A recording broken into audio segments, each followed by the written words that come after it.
कृष्णा, राधे राधे। वृंदा देवी दासी के चैनल में आप सबका स्वागत है। आज हम फिर से आप सबके प्यारे गिरी सोना को लेकर आ गए हैं और आज हम एक बहुत ही इम्पोर्टेंट विषय में चर्चा करने वाले हैं। कुछ दिन पहले हमने आप सबसे कहा था कि अगर आप भी करते हैं लड्डू गोपाल जी का सेवा तो कभी भी ठाकुर जी का पीठ दर्शन ना करें। तो देखिए उसके ऊपर बहुत सारे मित्र ने हमसे पूछा कि अच्छा दीदी, हम तो स्नान कराते हैं, श्रृंगार कराते हैं, तब तो हम ठाकुर जी का पीठ दर्शन कर ही लेते हैं और पीठ दर्शन हो भी जाता है, तो आप ही बता दीजिए पीठ दर्शन क्यों नहीं करना चाहिए। तो देखिए, भगवान श्री कृष्ण का पीठ इसलिए दर्शन नहीं करना चाहिए क्योंकि भगवान श्री कृष्ण के पीठ में अधर्म का वास होता है और इसके ऊपर एक कथा भी आती है। चलिए वो कथा हम आपको बताते हैं। जब भगवान श्री कृष्ण के साथ जरासंध का युद्ध हो रहा था तभी वहाँ जरासंध के एक मित्र, उनका नाम था काल्यमन, जो भगवान श्री कृष्ण के साथ रणभूमि में बार बार भगवान श्री कृष्ण को युद्ध के लिए ललकार रहे थे। लेकिन जब तक हमारे जीवन में पापों का घड़ा पूर्ण नहीं होता तब तक हमें कभी भी उद्धार नहीं मिलता या कभी भी मृत्यु नहीं आता। इसीलिए भगवान श्री कृष्ण काल्यवन को नहीं मार पा रहे थे क्योंकि पूर्व जन्म में उनका बहुत सारा पुण्य था, जिस कारण से वो भगवान को युद्ध के लिए ललकारने के बावजूद भी भगवान उनसे युद्ध नहीं कर पाए और वो रणभूमि छोड़कर चले गए। और जब वो रणभूमि छोड़कर भाग रहे थे तब निरंतर काल्यवन भगवान के पीठ का दर्शन कर रहे थे।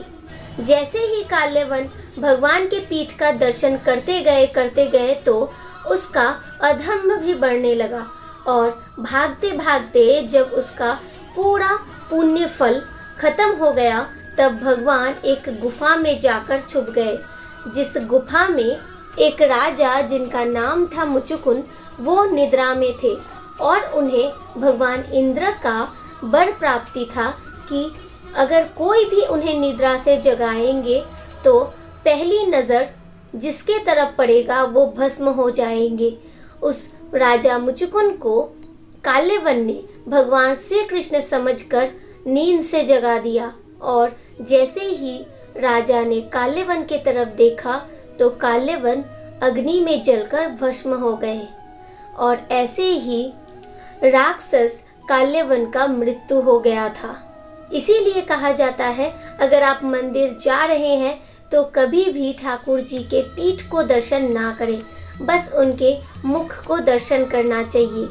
अब यहाँ और एक सवाल भी आता है कि यहाँ हमें शास्त्र में ये बताया गया है कि अगर हम मंदिर में जा रहे हैं तो भगवान श्री कृष्ण के पीठ को दर्शन नहीं करना चाहिए, लेकिन फिर भी अगर हम लड्डू गोपाल जी का भी सेवा कर रहे हैं तो भी वो भगवान श्री कृष्ण ही है।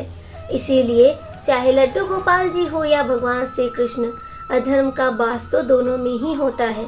इसीलिए जब भी हम ठाकुर जी का सेवा करते हैं तो हमें अक्सर ही ठाकुर जी का पीठ दर्शन करना पड़ता है। देखिए, अगर कभी भी गलती से हम मंदिर में जाते हैं और ठाकुर जी का पीठ दर्शन हो जाता है तो तभी तुरंत ठाकुर जी से क्षमा मांग लीजिए और पीठ दर्शन करने की भूल के लिए उनसे क्षमा याचना करना चाहिए। लेकिन अगर हम ठाकुर जी का सेवा घर पर ही कर रहे हैं तब तो अक्सर ही हमें पीठ दर्शन हो जाता है, तो हम क्या करें। तो सच कहूँ तो जिस दिन हमें पहली बार पता चला कि ठाकुर जी के पीठ को दर्शन करने से अधर्म बढ़ता है तो हम भी बहुत ज़्यादा सोच में पड़ गए। और जब हमने आपको ये बताया कि आप ठाकुर जी का सेवा करते हैं तो इन बातों का ख्याल सदा रखना, तब बहुत सारे मित्र ने हमसे ये भी सवाल किया तो दीदी हम क्या करें, क्योंकि जब भी स्नान कराते हैं, श्रृंगार कराते हैं तो पीठ का दर्शन तो हो ही जाता है। अब उपाय आप ही बताइए। तो देखिए, पता नहीं क्यों अचानक से ही हमारे दिमाग में एक बात आया और मुझे पता नहीं क्यों ऐसा लगा कि शायद गिरिवर ऐसा ही चाहते हैं और वही प्रोसेस हमने अपनाया और वही हम आपको भी बताना चाहते हैं, आपको बताएंगे। हमें ये नहीं पता कि वो सही है या गलत, लेकिन हमने किया क्योंकि हमारे साथ अक्सर यही होता है कि जब हम सोचते हैं कि हम उस चीज़ को नहीं देखेंगे या वो चीज़ हमें नहीं देखना चाहिए, तब ज़्यादातर उसी तरफ हमारा जो आँख है उसी तरफ चला जाता है ज़्यादा। अब जिस दिन से, क्योंकि ये मेरे साथ हो रहा है इसीलिए हम आपसे कह रहे हैं, और हमें लगता है आपके साथ भी ऐसा हो रहा है। तो देखिए, जब भी हमें पता चला कि ठाकुर जी का पीठ दर्शन नहीं करना चाहिए, जब भी हम गिरी को स्नान करा रहे हैं, श्रृंगार करा रहे हैं, तो सारा नज़र, सारा ध्यान उनके पीठ पर ही जा रहा है। तो अब क्या करो, कुछ भी समझ में नहीं आ रहा था। तो हमने गिरी से प्रार्थना किया कि गिरी आप ही कुछ उपाय बताओ, क्योंकि हम आपका सेवा कर रहे हैं। हम बहुत ही सामान्य, बहुत ही क्षुद्र, एक तुच्छ मानव है। अब पुण्य फल कमाने के लिए तो मानव को बहुत कष्ट करना पड़ता है, लेकिन अगर आपके पीठ दर्शन से वो थोड़ा सा पुण्य फल भी अधर्म में बदल जाए तो हम क्या करें? गिरी सोना आप ही कोई उपाय बताओ। तभी सच कहूँ तो गिरी के पास हम बस यही प्रार्थना कर रहे थे, और प्रार्थना करते करते जब हमने अपने आँखों को बंद किया तो पता नहीं क्यों हमने गिरी के पीठ में राधा नाम देखा, और हमें ऐसा लगा कि सब कुछ गिरी ही कर रहे हैं और उन्होंने ही इस प्रॉब्लम का सल्यूशन हमें बताया। सच कहूँ तो हमें नहीं पता ये सही है या गलत, और ये कितना सही है, लेकिन जब हमने अपनी आँखों को बंद किया, जब हमने गिरी के पीठ में राधा नाम देखा, तो हमें लगा ये गिरी सोना का ही संकेत है। इसीलिए हमने उनके पीठ में राधा नाम लिखा, क्योंकि जब भी हमारा ध्यान उनके पीठ में जाएगा तो सबसे पहले हम राधा नाम को देखेंगे, क्योंकि राधा नाम में तो सब कुछ उद्धार होता है। और राधा तो भगवान श्री कृष्ण के सबसे प्रिय है। अगर हम राधा नाम लेते हैं तो सबसे ज़्यादा प्रसन्न तो भगवान श्री कृष्ण ही होते हैं, और राधा नाम के आगे कभी अधर्म आ ही नहीं सकता। इसीलिए हमने सोचा चलो अपने ध्यान को भटकाने के लिए हम राधा नाम का जाप करते हैं और राधा नाम को ही भगवान के पीठ पर लिखते हैं। तो ये देखिए, आप सबके प्यारे गिरी सोना यहाँ आ गए हैं। हमें नहीं पता ये हमने सही किया या गलत, लेकिन सब लोग बार बार कह रहे थे कि दीदी हम क्या करें। इसीलिए हमें ये आइडिया शायद गिरी ने ही दिया है, और हमने ऐसा कुछ देखा जिस कारण से हमें लगा कि इस प्रॉब्लम का सल्यूशन हमें मिल गया, इसीलिए हमने ऐसा किया। तो चलिए, ठाकुर जी का पीठ तो दर्शन नहीं कराना चाहिए, लेकिन फिर भी आप सबको प्रॉब्लम का हल बताने के लिए हम आपको दिखा रहे हैं, और ऐसा आप भी कर सकते हैं। तो ये देखिए, हमने गिरी के पीठ में राधा नाम लिख दिया। इससे अगर हमारा ध्यान उनके पीठ की तरफ जाएगा तो हमें साथ ही साथ ये भी याद आ जाएगा कि नहीं, भगवान के पीठ पर तो राधा रानी है।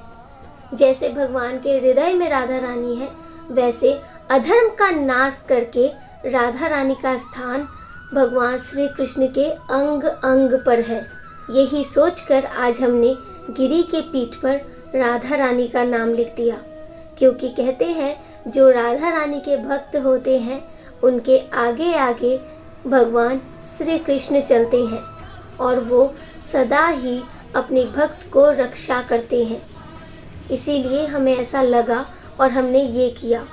हमें नहीं पता ये ठीक है या गलत, लेकिन अगर आपको गलत लगे तो भी हमें कमेंट में बताना, और अगर आपको ये आइडिया सही लगे तो भी हमें बताना, क्योंकि ये पूरा आइडिया गिरी का ही था।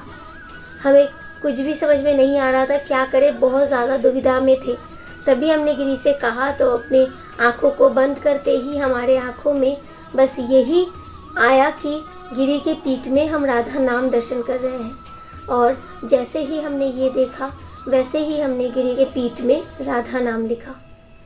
अगर आपके साथ भी ऐसा हो रहा है कि पीठ दर्शन नहीं करना चाहिए, लेकिन फिर भी आपका ध्यान बार बार भगवान श्री कृष्ण के पीठ के तरफ जा रहे हैं, तो आप भी ऐसा कर सकते हैं, क्योंकि जहाँ राधा रानी होती है वहाँ अधर्म कभी आ ही नहीं सकता।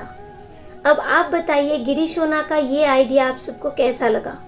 अगर अच्छा लगा हो तो प्लीज़ इसे यूज़ कर सकते हैं, और ऐसे ही राधा नाम का जाप कर सकते हैं, और साथ ही साथ इससे जुड़ी अगर कोई भी सवाल आपके मन में है तो प्लीज़ वो भी आप हमसे कर सकते हैं।